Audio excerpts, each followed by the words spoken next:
boots, comrades, and making my own. My friend's older brother served as a scout in Chechnya. His job often took him deep into the rugged Caucasian terrain, tasked with watching distant villages to see if they were peaceful or hiding dangerous bandits. Observation, patience, and a sharp memory were his best tools, and over time, he'd collected hundreds of strange stories which he would share with us greenhorns. One of them, especially, has haunted me since. Once, he was sent to observe a particular village suspected of harboring some kind of threat. His mission was to monitor it in complete silence, moving only at night, making sure he left no trace of his presence. In the early morning, he slipped into position, concealed himself carefully in a tree, and began his watch. The village looked quiet, almost too ordinary, but something was off.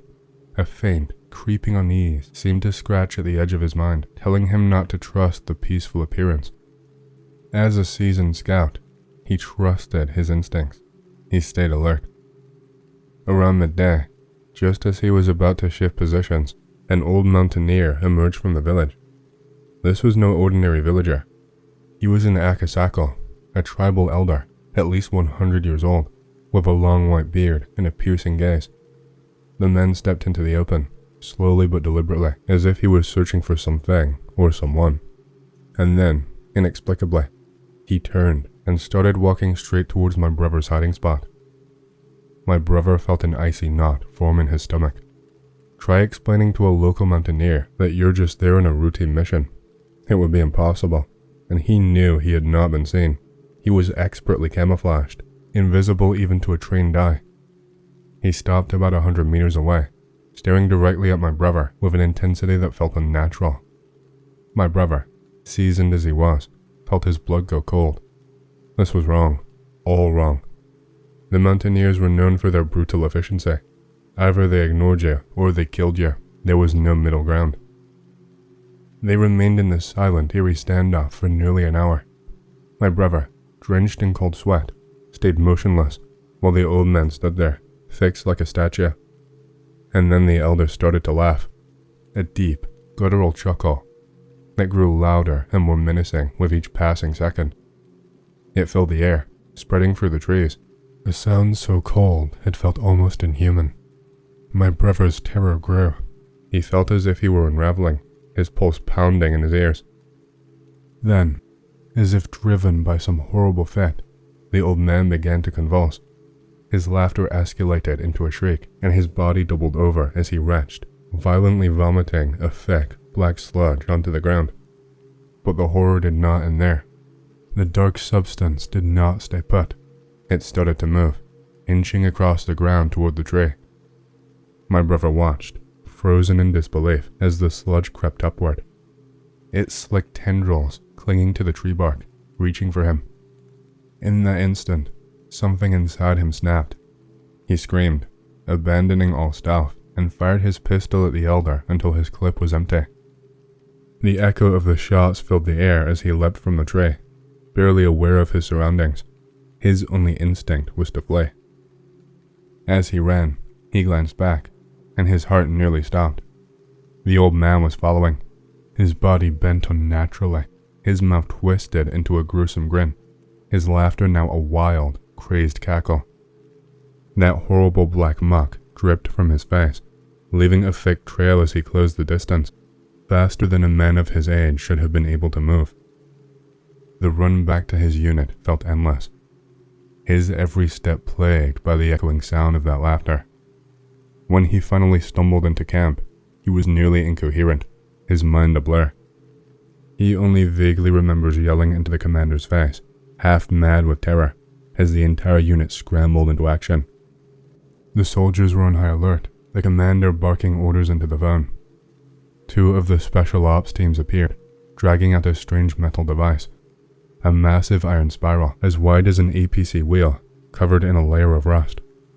It gave off an oppressive aura, something he could not explain. And then, darkness. The next thing he remembers is waking up a week later, his body exhausted, his mind clouded. No one would talk about what happened that day. Any mention of the incident was strictly off limits.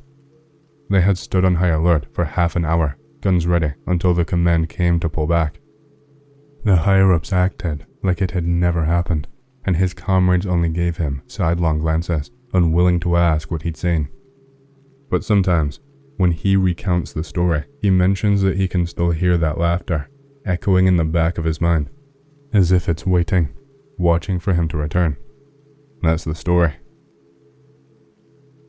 The second story isn't as creepy, but it's definitely strange. It happened during a training exercise. The task was simple. Locate the artillery positions of an imaginary enemy, then return and report so that helicopters could be sent in later. My brother and his friend were walking along, joking, reminiscing about AWOLs, where they'd gone, who they were with, when suddenly, his friend said stop. My brother asked, "What's wrong?" And his friend replied, "I think I've stepped into something." My brother moved closer, and then squelch, something wet underfoot. They'd walked straight into a swamp. But here's the thing. This was mountainous terrain. There should not have been any swamps in the area. They decided to turn back, but no matter which way they went, the swamp stretched on, mud squelching underfoot with every step. They tried to radio the base, but all they got was static. Soon, fog rolled in, and evening was falling. It was getting dark. Then they caught a break. My brother noticed two distinctive trees they had passed on their way in. They walked through those trees, and suddenly, the sound around them returned. Helicopters roared in the sky, and the radio was buzzing like normal. My brother and his buddy nearly cried with relief, calling in for help. But over the radio, they heard angry voices cursing at them, saying, "Where the hell have you been? 3 days missing. We've been looking everywhere for you." Stunned, my brother insisted, "We left the base only 5 hours ago." The major laughed it off though, saying, "Guess you won't be sleeping. Plenty of work to catch up on." So, to this day, my brother and his friends still don't know how they lost 3 days for what felt like just a few hours. Those are the stories. If anyone finds them interesting, I've got more to share. This one's about the group patrol. They sent my brother with the IRD, an engineering and reconnaissance team, to scout for any gifts that friendly mountain locals might have left along their path. The guys were moving along, checking the bushes, looking under campfire, scanning the mountains for any telltale glints from enemy optics, but it was all quiet. Until my brother's partner nudged him and said, "Look." My brother looked down the road and was stunned. About 50 meters ahead was something that looked like a massive, daddy-long-legged spider, only it was as tall as a 2-story house. Every now and then, it stopped. Then, with shocking agility for its size, leapt to the right or left, pressing its thick, furry belly flat against the ground, freezing in place for a few seconds each time. Nearly paralyzed with fear, the guys followed this creature for about a kilometer before it finally left the road and disappeared into the bushes. They did not find a single mine or tripwire along the entire route, even though it was one of the most dangerous in terms of mining.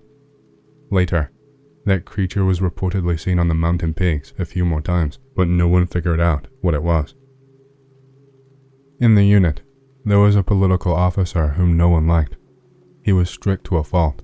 For the smallest infractions, like taking a non-combatant step from the tent to the latrine, he'd send someone to scrub the latrine or put them in front of the formation, sneering at them for what felt like an eternity.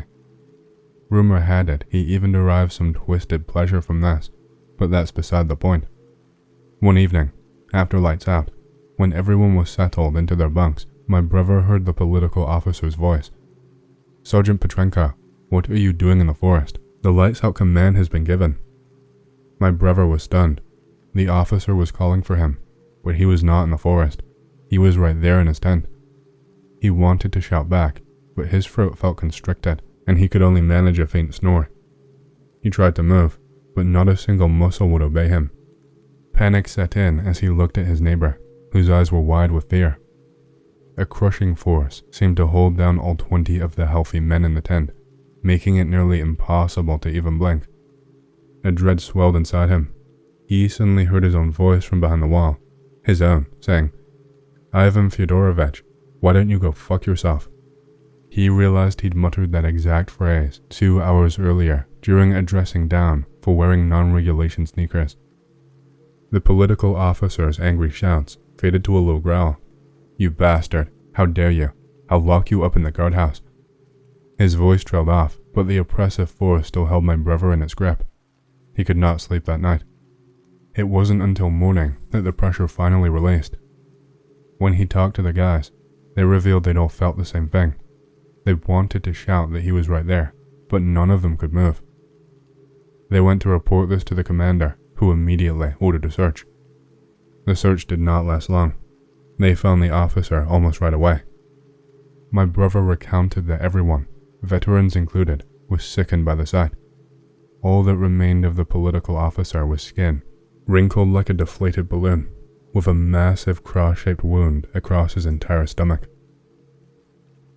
Mountain villages can be anything from hostile to neutral, adhering to the principle of "my hut is on the edge," but some are quite friendly, welcoming fighters as dear guests. In one such instance, a reconnaissance platoon was greeted with traditional Caucasian hospitality. They slaughtered a ram, served shashlik, pilaf, sweets, and local kefir with a name that was hard to pronounce. The reconnaissance team, in turn, left behind dry rations. Everyone sat together, eating and praising the feast. Then, an elderly local woman tugged at my brother's sleeve. He turned to her, expecting her to ask for money. She had a distinctly Romany appearance. Instead, she warned him, "The feast will end soon, and the host will offer you girls, but don't accept them, and tell the others not to either. It's not allowed today." My brother was taken aback. This was the first time he had ever heard of girls being offered in the Caucasus. He thought to himself that it would be disgraceful for the whole family. Curious, he asked, "Why not?" The Yeldic Garay will come at night. Today is his night, and all the girls are his. By this time, my brother had already gained a reputation as a quick thinker, so he quietly relayed the warning down the chain of command. Everyone listened. That's the thing about intelligence work. If a comrade says something seems off, it's better to heed the warning. A fellow soldier might spot something you missed, and in this line of work, chatter does not help. Meanwhile, the feast wound down, and the local girls started clearing the dishes. The host, an elderly Chechen, about 60 years old, said to my brother, "Our girl is fragile and weak as dew, and you, intelligence officer, are as big as a garrison. Could you help me, eh?" And winked. The soldiers, not foolish, agreed to help, but it was just to carry the dishes. They kept their clothes mostly on, careful to maintain their decorum. As night fell and everyone went to bed, the order was given to clear up. They fell asleep, but my brother soon heard slow footsteps outside, every 2 seconds or so. He nudged his fellow soldier. "Do you hear that?" His friend's eyes widened. "Don't nudge me. It's scary enough without you." The footsteps grew louder, shaking the entire house and causing dishes to rattle off the shelves. The scouts lay there, holding their breath. Then the footsteps stopped, and suddenly there was a loud bang on the door. The boys quickly pulled on their pants and scrambled to the corners of the room, clutching their Kalashnikovs. The banging on the door was so forceful it cracked the wood. Then, they heard a strange crackling sound from above. My brother, now fully alert, watched in disbelief as the roof of the house was torn off, with a horrible grinding noise and the creaking of splintering beams, revealing their night visitor in all his terrifying glory. He looked like a man, if you consider being twice the height of a one-story house to be human. My brother later described him as covering half the sky with his massive frame, thinking, "What the hell is that?" The figure stood there for a moment before moving toward another house. There were 5 houses in the village, and with each step he took, the ground trembled beneath him. The soldiers, paralyzed with fear, listened as the sounds of his heavy steps echoed into the distance. As soon as silence fell, the detachment gathered themselves without needing a command and quietly left the hospitable village. All the while, my brother could not shake the thought. God forbid they had ignored the old woman's warning. Be me, 16. Be living in backwoods of South Carolina. Hear stories from local kids of creepy stuff happening in forest about 2 miles away from my new house. Decide to check it out. Can't be that scary, right? Grab pistol, knife, and flashlight, and head out into dense forest. Starts getting dark. Turn on flashlight. Heavy fog all of a sudden rolls in, bringing a smell of copper and burned hair. Hairs on back of neck start to stand on end.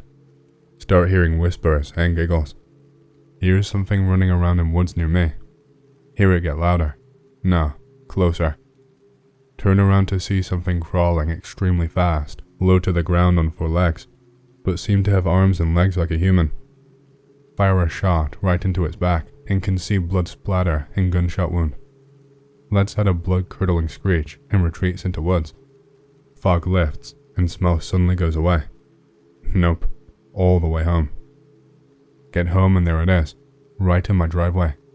Runs towards me and I shoot at it, but the bullet does not fire. I'm guessing it was a dud.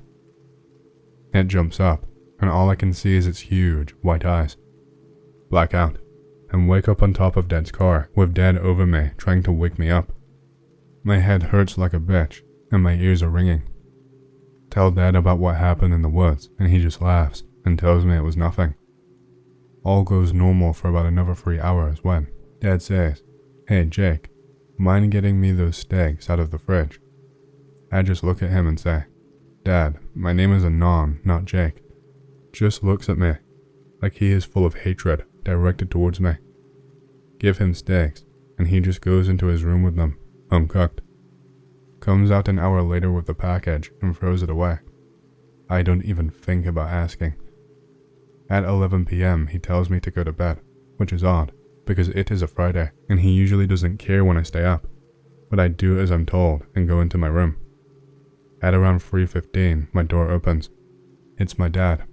I say nothing and pretend to be asleep. That smell of copper returns to the air and I feel sick to my stomach.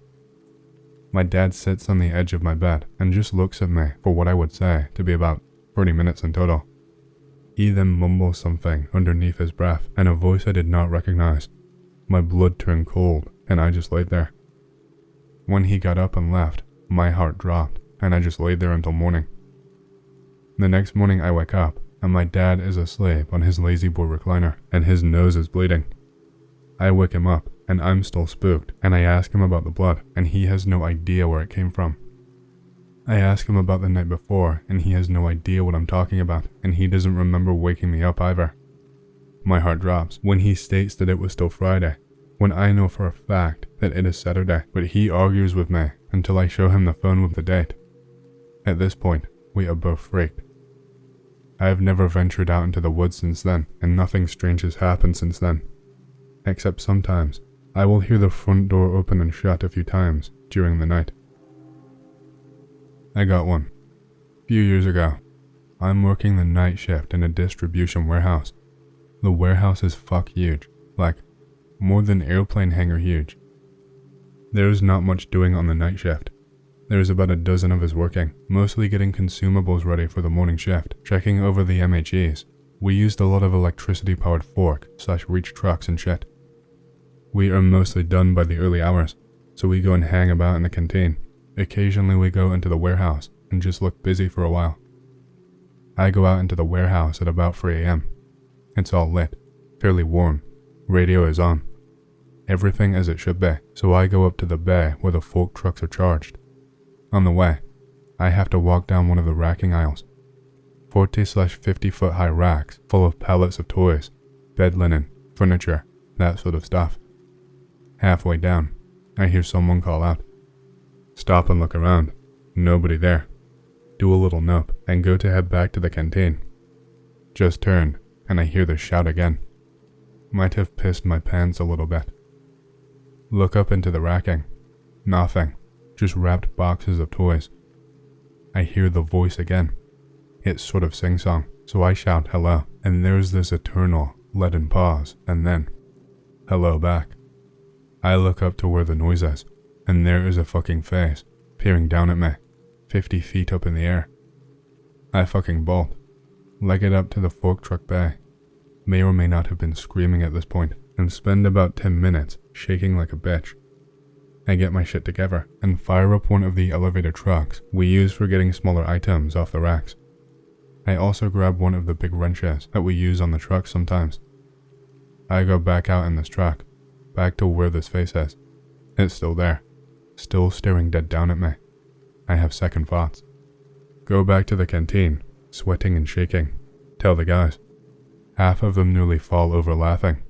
The other half, the really big burly, meathead Polish guys who work with us, get all nup and tell me to show them where this thing is. So we all troop out, me and about half a dozen of these huge slabs, back to the truck I'd left. This is worrying. I ditched the machine, and it was still running. It's now stopped. There are no keys inside of it. The Poles are all stood there looking up into the racks. They start bickering. I try to draw their attention to the fact that the truck's keys are missing, and that they shouldn't be. They aren't interested. They're more bothered about this fucking face staring down at us all. One of the guys shouts up at the face thing, in Polish. It says hello back at him, then I love you. One of them grabs a small box off the bottom shelf and lobs it up. It hits this face, which falls down the racks and smashes into the floor. We all go and check it out. My face when? It turns out to be a fucking Furby that had come loose from the pallet and was switched on. Fuck's sake, I never lived that one down. Oddly, we never found the keys for the truck. Don't know if anyone here will believe me, but I'm actually pretty certain I encountered some gnomes while I was working last year. I work for the phone company laying down fiber cables for internet, and occasionally phone lines. Get a call about a new development that needs an internet, out in the middle of nowhere, but this is in Texas, so we have to go out to nowhere pretty often. When we get an order like this, we usually send 2 people out for a preliminary report of the area, where the lines will run, etc. This time, I get matched up with Paco, alias for the story, not his actual name. Pretty good guy. We had worked jobs before, but comes from south of the border. He is a very religious guy. Anyway, me and Paco are driving to wherever these lots are. Again, it's fairly remote. This contract is a little unusual, as we were supposed to meet a contact. Usually, we just pulled up and finished our job alone. As we're pulling up to the address, it immediately strikes me as odd, because unlike a normal housing development, there doesn't seem to be any level land. There are still plenty of trees and shrubs everywhere. Whatever. We are just here to find out how our cables will get there from existing lines. See the guy we're supposed to meet, wearing a long trench coat, kinda like Columba. Real fucking suspicious, cause it's fucking Texas, and it's hot as hell. Okay, so maybe we're laying cable for a cartel. Again, not my problem. Notice that Paco is looking unusually nervous, but given the situation I can't blame him. Might have seen some cartel action back home, who knows. We park the van and walk up to this guy. He starts wobbling back and forth like he's drunk or on something. Hey, can you show us where you want the cables to run? Guy starts leading us through this underdeveloped lot. I look over at Paco and see he's sweating bullets. I'm starting to get nervous myself. Feel like we're walking towards our own cartel execution video. Eventually we stop, seemingly for no reason, in a fairly thick overgrown area, waiting for this guy to give further explanation, but instead, he just points in the brush. Think he's pointing at nothing, but then I see it. Dozens of toadstools littered around. At this point, Paco is close to having a mental breakdown. So nervous, he's crunching a bag of tortilla chips he carried for religious reasons. I've never seen him so shaken up. The guy in the coat notices this and starts to reach for him. He trips on his oversized coat and falls over, losing his coat in the process. Turns out, it was just 3 2-foot men standing on each other's shoulders. Paco cries out, "Los duendes." I make a run for the car and peel out of there. Forced to leave Paco behind, but it's what he would have wanted, given the circumstances. Seriously the most scared I have ever been in my life. Any other stories from Texas? My dad's people are from Bumblefuck, Appalachia. I've got no stories myself, but my grandpa told me a bunch when I was little. The one that comes to mind right away is the story that he told me about the moving trail. He used to tell me it before I went to bed, and it always spooked the bejesus out of me. Looking back, there isn't much to it, but oh well. Basically, the moving trail was just the quickest route to the next town. Just an old dirt road. but most everyone avoided it because they said it would shift on you and take you farther than you intended to go. You'd wind up walking for hours before you recognized anything. Anyway, Grandpa was a young sprat at the time, I think about 11. First thing to know is that his dad was a lousy drinker. Going home usually meant a rough beating, so Grandpa would spend hours alone up in the mountain, avoiding the house. But one day he came home, and his dad was spitting nails, just drunk off his ass. Grandpa caught the worst of it. When it was over, he decided he'd had enough and struck out on his own. He was all riled up and didn't even realize that he was walking along the moving trail. When he realized it, he got nervous, but nothing looked off, so he just kept going. Soon, he reached a fork in the road. One path went up the mountain, the other went down. Grandpa headed up, but soon, the path just hit a dead end at this sort of cliff face, so Grandpa turns around and heads back to the fork in the road. But he never reaches it. He just keeps walking and walking. The path travels through some woods, and when Grandpa emerges from them, he's surprised to find himself face to face with his own house. He hears his dad inside cursing and yelling up a storm, so he instantly darts back into the woods, but the trail he was just taking is gone. Nothing but grass and roots, and sticks all over. There's this stretch of road I used to take when going to work that I would occasionally see weird shit happen on. Normally I would just write this off, but it only ever happened on this road. Going to work, see a dead deer on the side of the road. Coming home from work, there is flashing lights, ambulance and police cars exactly where the dead deer was. Coming home from work, in an open grassy field there was a tall, dark figure standing there. I could only make out its silhouette. It was humanoid, 6 to 7 feet tall, and had very broad shoulders. It could have just been a scarecrow, but of the 5 years of driving past this field, I've never seen a scarecrow on it. The people who own the land don't even grow anything on the field, just sell pumpkins and Christmas trees on it. Coming home from work, rush hour. Traffic has backed up from the light to all the way to the wooded area of the road. I'm in the wooded area and last in line. Notice my car had started to vibrate, then starts rocking back and forth. It's like a group of people are trying to flip my car over, wondering what the fuck is going on. Realize a dust devil has formed around my car. The light turns green and the line moves. I drive out of the dust devil and it dissipates. Coming home from work. Had to work late, so it's dark outside. Turn onto the road and a car follows me. Remember thinking the guy behind me was a jerk for tailgating with his high beams on. Drive up to the wooded area of the road. Go under a streetlight. Car behind me disappears. There was no way a tailgating car going 55 miles per hour could have turned off the road without me noticing. There are driveways on the road, but at 55 miles per hour, it would have had to have fucking Tokyo drifted itself to do so. Even then, I would have heard rubber burning, or more likely, the car crashing into the trees or the embankments that are on both sides of the road.